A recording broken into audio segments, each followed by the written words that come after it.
Today, should Nigel Farage be leader of the opposition?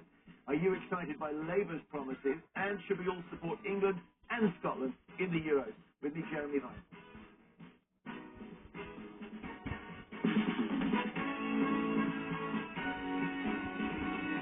Morning, welcome to the show. It is the 14th of June, and we're only joined by journalist Isabel Oakeshott and radio host Daryl Morris. Welcome to you both. This is what's on the programme. First up, the Reform Party has overtaken the Tories in the latest YouGov poll. So, Nigel Farage's party in second place behind Labour. Would you want him to be the leader of the opposition? He said he could form a new party to unite the right. Is that a good idea? And then, do Labour's promises excite you? Keir Starmer has set out his 135-page manifesto, which includes 34 photos of himself and the promise of change. Are you excited by what Labour has to offer? Then, should England and Scotland fans support one another during the Euros? The tournament kicks off tonight. Scotland take on the host Germany. Should we all get behind the Scottish team? Then it's the papers and everything else, including a report into where you could buy the cheapest pint of beer in Britain. At 11:15, Vanessa Phelps is here sitting in the storm, joined by Mike Parry and Paula Adrian for more great phone-ins. And let me show you, if I can, how to get in touch. Oh, here we go, with the old Ed Davey paddleboard. This is right at the start of the campaign. It seems a lifetime ago. Okay, let's have the number then. 020 7862 2222 is the number to call. If you ring from a landline, it will be 16p a minute. There we go. There's a landline there. 16p a minute from a landline. Mobiles, maybe dearer. Worth knowing. And also, sometimes it break up a little bit when you call us on them. Here he is again. Go on, do some more photos of yourself falling in water. Right, this is the Lib Dems election campaign. Okay, we got social media, Facebook, Insta, X, formerly Twitter, TikTok, and that one that no one can remember.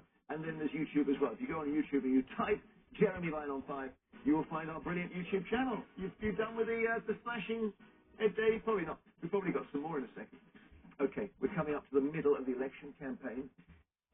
Isabel, you are right in the middle of a kind of family issue because your partner, quite a famous guy, Richard Tice, is standing for Reform UK. He's like one of their key spokespeople. Your sister is standing for who? She's a Labour Party candidate.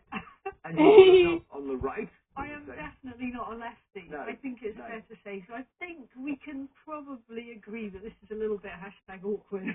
Standing in a constituency. And it's very near where I live. Okay. So she wouldn't be my MP, I am relieved to say, though I have to say also that she would be an excellent MP, even though I don't agree with her party's agenda. I think my sister would make a fantastic MP. So when you have your sister and your partner at a family event, politics are not on the menu. Well, does it not flare up over Brexit? Because you can't always control it.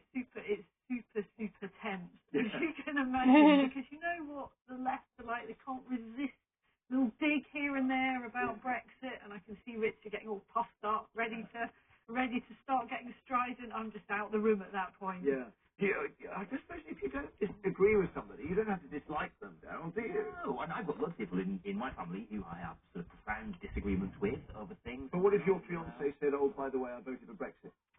I think break up with you. I think it's different.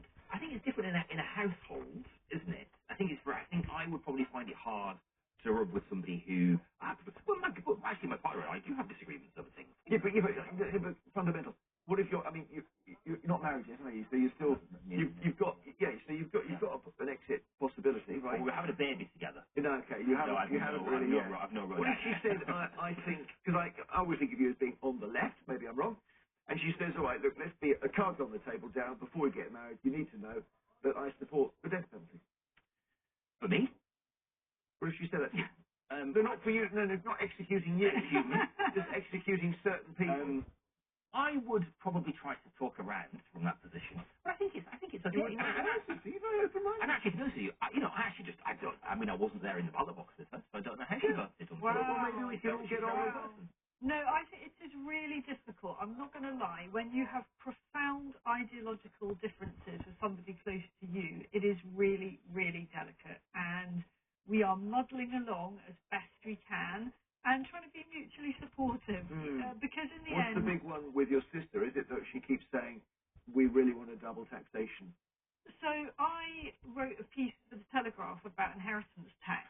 I really disagree with inheritance tax. You know, I just profoundly think it's an awful tax on misery. I don't think it produces much. It takes months and months. It's awful. And obviously, you know, my sister and I have the same parents, so we're all equally affected. Yeah. I don't think she was thrilled about me writing about it because she thinks inheritance tax is fair and fine. That's quite clever because you can say, right, so if our parents sadly were to leave this earth, you can have everything, and your sister obviously doesn't want it. So my parents sadly have left this earth, and I haven't tried that argument on her. Didn't work. I'll get back to you on that one. Okay. But I think sometimes when people believe a certain type of thing, you do take a certain view of them. I mean, if someone, you know, if I had a neighbour who I was going out for a drink with and he suddenly came out with a load of appalling racist views, I'm sorry, we're not going to have a drink again. I think that's very true. I think there's definitely, you know, there's something that sort of fall into the it's okay for us to rub along category and some that are just unacceptable. I am much more interested when I get in situations like that, which I do, because, you know, we all work in the media, we're all confronted with things that are confronting for us. I often try to think about what's taken somebody to that view, trying to understand them, trying to be empathetic about. Wow, you're such a new man. Why they're there. Well, I think that also helps you. It stops you being frustrated. You know, we have this sort of But how do you get ideological. two people from the same family that have such radically opposing views? Well, look at so the key ones in the States. If you can have Trump and anti-Trump in the family, that's a disaster. Yeah. And in Scotland, the independence thing is really and it was difficult. the same with Brexit. Brexit as well. Families were For sure. divided over it. Friendships were broken over it. And, you know, some things are really, really They are. I mean, when I got married to my beautiful wife, I had to accept that she has Phil Collins CDs.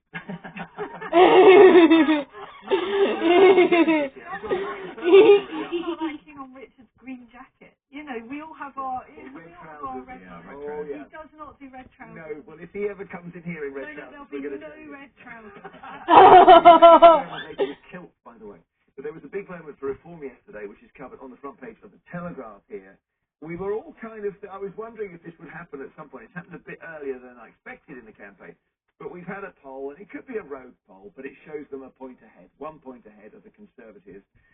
So they're on, I think, 19, and the Conservatives on 18. And this obviously is electrifying because it sort of allows Mr. Farage to say, well, look, we're now in pole position, and none of this stuff about wasting your vote on reform. And Farage can say, we've got a chance of taking quite a lot of seats. Well, they don't, actually, is the honest truth about it. And, you know, Nigel Farage talked about himself in that debate last night as being the real opposition. And the reality is that our voting system, that isn't going to happen. I think they could potentially scrape 3. Maybe Richard would be one of them. If they have a very, very good night, they might scrape 3. There is actually an underpriced possibility that Ed Davey is the leader of the opposition. Well, that's good. It puts the Lib Dems not far behind on 14. I don't think that's going to happen either. Well, I mean, they do, but the thing is, they do really work their vote efficiently, the Lib Dems. So they will put it into the southwest. Yesterday, the Lib Dem leader, Ed Davey, was seen tackling an assault course in Tunbridge Wells.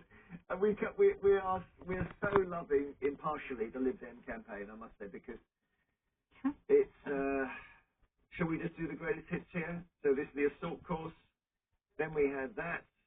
That was the day before. That was a water park. This was their manifesto launch. Then we had the roller coaster the day before. And it is always, you stand in the front. Then we had the day one. I thought this would completely sink them because he said, I admit I fell off deliberately. But he's understood social media, this guy. It's utterly politicians fall in rivers. I think it's brilliant, actually. I think it's genius. I mean, it's a bit odd because Ed Davey has been completely invisible from frontline politics for the best part of the last year. And he's really, really pulled it out the bag now, hasn't he? It's funny, it's original, the press love it because we all get bored, you know, going around the same old venues. Hats off to him. I'm going to be a bit curmudgeonly here and a bit boring. No. I actually am. It's not serious. I'm getting a bit tired of it. I think it's serious business. And I do sort of. You want him in There was a little bit of me that sort of dies inside when the way that you get traction for your serious political point is by and I think that says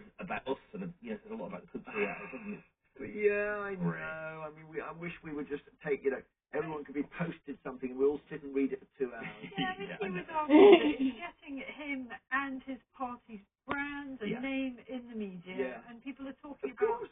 him and what they Yeah, but stand Daryl's for. making a point that it's not fundamentally splashing people isn't serious, you know. But then, so what? We know that. We were bored with it on day one. We've now got into it. Yeah. It's gone the other way. Yeah. After the break, should Nigel Farage become the leader of the opposition? There we are. There's the poll. Reform, look at it, sensational. Reform overtakes the Tories for the first time. Give us a call with your thoughts. 0207 862 2222 is the number you need. What has been recalled by Denmark's food agency? Would it be South Korean instant rum, American hot dogs,